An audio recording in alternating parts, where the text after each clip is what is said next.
ನಿಜವಾದ ಫಲಾನುಭವಿಗಳನ್ನ ಮರೆತೇ ಬಿಡ್ತಾ ರಾಜ್ಯ ಸರ್ಕಾರ.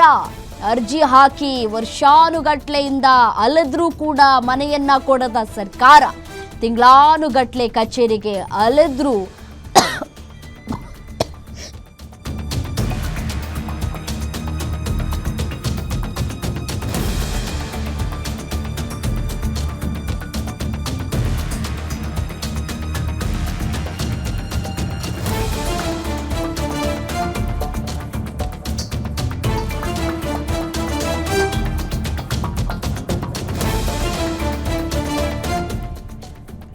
ತಿಂಗಳಾನುಗಟ್ಲೆ ಕಚೇರಿಗೆ ಅಲೆದ್ರೂ ಕೂಡ ಸರ್ಕಾರ ಮಾತ್ರ ತಲೆ ಕೆಡಿಸ್ಕೊಂಡಿರ್ಲಿಲ್ಲ. ಅಂತವ್ರಿಗೆ ಮನೆಗಳನ್ನ ಹಸ್ತಾಂತರ ಮಾಡೇ ಇರಲಿಲ್ಲ.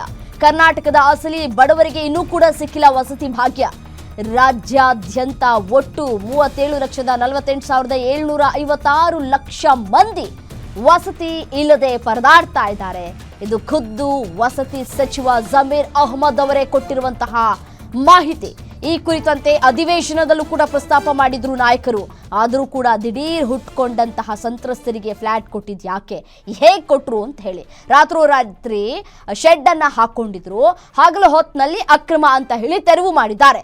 ತೆರವುಗೊಳಿಸಿದ ಮಾರನೇ ದಿನವೇ ಹೈಕಮಾಂಡ್ ಒತ್ತಡಕ್ಕೆ ಸರ್ಕಾರ ಮಣಿದು ಬಿಟ್ಟಿದೆ. ದಿಢೀರ್ ಹುಟ್ಕೊಂಡ ಸಂತ್ರಸ್ತರಿಗೆ ಮಿರಿ ಮಿಂಚುವಂತಹ ಫ್ಲಾಟ್ಗಳನ್ನ ನೀಡಲಾಗ್ತಾ ಇದೆ. ಇದು ಹಲವು ಅನುಮಾನಗಳಿಗೆ ಎಡೆ ಮಾಡಿಕೊಟ್ಟಿದೆ.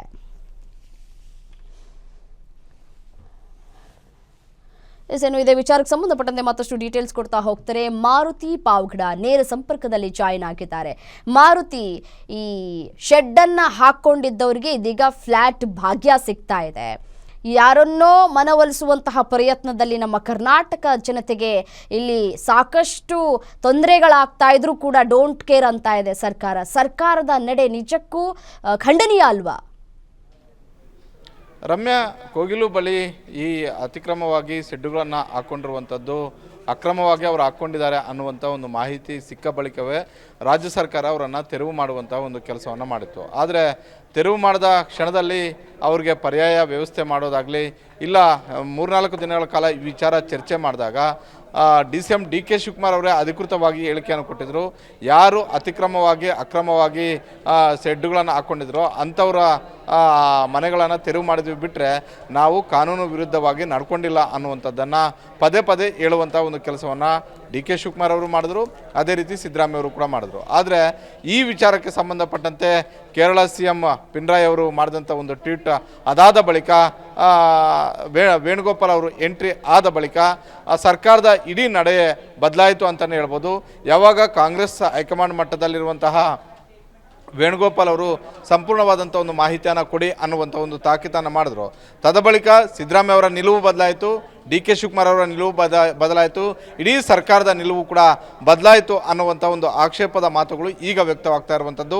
ಸರ್ಕಾರವು ಕೂಡ ಅದಕ್ಕೆ ತಕ್ಕಂತೆ ನಡ್ಕೊಂಡಂತೆ ಕಾಣಿಸ್ತಾ ಇದೆ. ಯಾಕಂತ ಹೇಳಿದ್ರೆ ಸರ್ಕಾರವೇ ಹೇಳಿದಂತಹ ಮಾಹಿತಿಯ ಪ್ರಕಾರ ಅಲ್ಲಿ ಶೆಡ್ಡುಗಳು ಹಾಕಿರುವಂಥವರು ಅಕ್ರಮವಾಗಿ ಹಾಕ್ಕೊಂಡಿರುವಂಥವ್ರು. ಹೀಗಾಗಿ ಅವರನ್ನು ವೆಕೇಟ್ ಮಾಡುವಂಥ ಒಂದು ಕೆಲಸವನ್ನು ನಾವು ಮಾಡಿದ್ವಿ ಅಂತ ಹೇಳಿದ್ರು. ಆದರೆ ವೇಣುಗೋಪಾಲ್ ಅವರು ಎಂಟ್ರಿ ಆದ ತಕ್ಷಣ ಕೇರಳ ಸರ್ಕಾರದ ಒತ್ತಡಕ್ಕೆ ಮಣಿದು, ಮತ್ತೊಂದು ಕಡೆ ಕಾಂಗ್ರೆಸ್ ಹೈಕಮಾಂಡ್ ಒತ್ತಡಕ್ಕೆ ಮಣಿದು ರಾಜ್ಯ ಸರ್ಕಾರ ಈ ನಡೆ ಇಟ್ಟಂತೆ ಕಾಣಿಸ್ತಾ ಇದೆ. ಅದರಲ್ಲೂ ರಾಜ್ಯಾದ್ಯಂತ ಸುಮಾರು 37 ಲಕ್ಷಕ್ಕೂ ಅಧಿಕ ಜನರಿಗೆ ವಸತಿ ರಹಿತರಿದ್ದಾರೆ ಅನ್ನುವಂಥ ಒಂದು ಅಧಿಕೃತ ಮಾಹಿತಿಯನ್ನು ಇದೇ ವಸತಿ ಸಚಿವರಾದಂತಹ ಜಮೀರ್ ಅಹ್ಮದ್ ಖಾನ್ ಅವರು ಮೊನ್ನೆ ಪರಿಷತ್ತಲ್ಲಿ ಪ್ರಶ್ನೆ ಕೇಳಿದಾಗ ಪರಿಷತ್ ಸದಸ್ಯರೊಬ್ಬರು ಕೇಳಿದಂಥ ಒಂದು ಪ್ರಶ್ನೆಗೆ ಅಧಿಕೃತವಾಗಿ ಮಾಹಿತಿಯನ್ನು ಕೊಟ್ಟಿದ್ದರು. ರಾಜ್ಯದಲ್ಲಿ ಎಷ್ಟು ಸಂಖ್ಯೆಯಲ್ಲಿ ವಸತಿ ಏನರಿದ್ದಾರೆ, ಅದರಲ್ಲಿ ನಿವೇಶನ ರಹಿತರು ಎಷ್ಟು ಜನ ಇದ್ದಾರೆ, ವಸತಿ ರಹಿತರು ಎಷ್ಟು ಜನ ಇದ್ದಾರೆ ಅನ್ನುವಂಥದ್ದನ್ನು ಅಧಿಕೃತ ಅಂಕಿಅಂಶಗಳ ಸಮೇತ ಹೇಳಿದರು.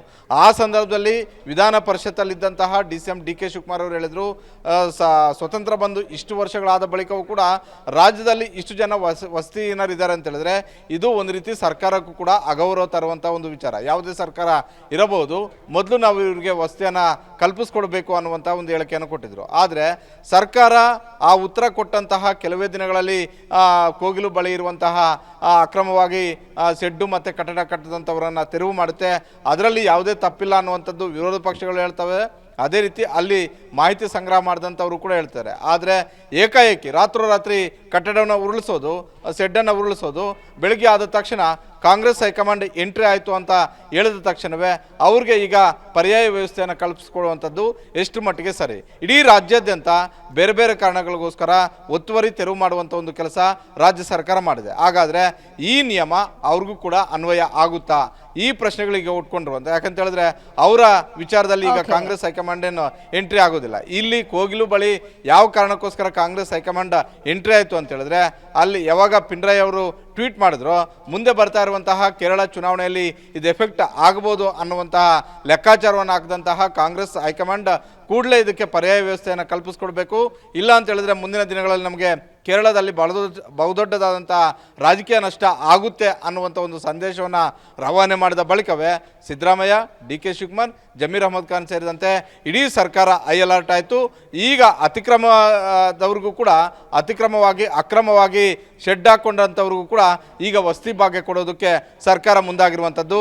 ನಿನ್ನೆನೆ ಅಂಕಿಅಂಶಗಳ ಸಮೇತ ಗ್ಯಾರಂಟಿ ನ್ಯೂಸ್ ಜಮೀರ್ ಅಹಮದ್ ಖಾನ್ ಅವರು ಪರಿಷತ್ತಲ್ಲಿ ಏನೆಲ್ಲ ಹೇಳಿದ್ರು, ಆ ಸಂದರ್ಭದಲ್ಲಿ ಡಿ ಕೆ ಶಿವಕುಮಾರ್ ಅವರು ಏನು ಹೇಳಿದ್ರು, ಇದರ ಬಗ್ಗೆ ಸುದೀರ್ಘವಾಗಿ ನಾವು ಸುದ್ದಿಯನ್ನು ಕೂಡ ಮಾಡಿದ್ವಿ. ಇವತ್ತು ಇಡೀ ದಿನ ಇದೇ ವಿಚಾರಕ್ಕೆ ಸಂಬಂಧಪಟ್ಟಂತೆ ವಿರೋಧ ಪಕ್ಷಗಳು ಕೂಡ ಧ್ವನಿಗೂಡಿಸ್ತಾ ಇದ್ದಾವೆ. ಅದೇ ರೀತಿ ಸಾರ್ವಜನಿಕವಾಗಿ ಕೂಡ ಸರ್ಕಾರದ ಈ ನಡೆ ವಿರುದ್ಧ, ಈ ಕ್ರಮದ ವಿರುದ್ಧ ಒಂದಷ್ಟು ಪ್ರಶ್ನೆಗಳು ಕೂಡ ಉಟ್ಕೊಂಡಿರುವಂಥದ್ದು, ಆಕ್ರೋಶವು ಕೂಡ ವ್ಯಕ್ತಪಡಿಸ್ತಾ ಇರುವಂಥದ್ದು. ಕೇವಲ ಕೋಗಿಲು ಬಳಿ ಇರುವಂಥವ್ರಿಗೆ ಯಾಕೆ, ಬೇರೆಯವ್ರಿಗೂ ಕೂಡ ಇದೇ ನಿಯಮ ಅಪ್ಲೈ ಆಗುತ್ತಾ ಅನ್ನುವಂಥ ಒಂದು ಪ್ರಶ್ನೆಗಳು ಸರ್ಕಾರದ ಮುಂದೆ ಇಡ್ತಾ ಇದ್ದಾರೆ. ರಮ್ಯಾ, ರೈಟ್, ಥ್ಯಾಂಕ್ ಯು ತಮ್ಮೆಲ್ಲ ಡೀಟೇಲ್ಸ್ಗೆ.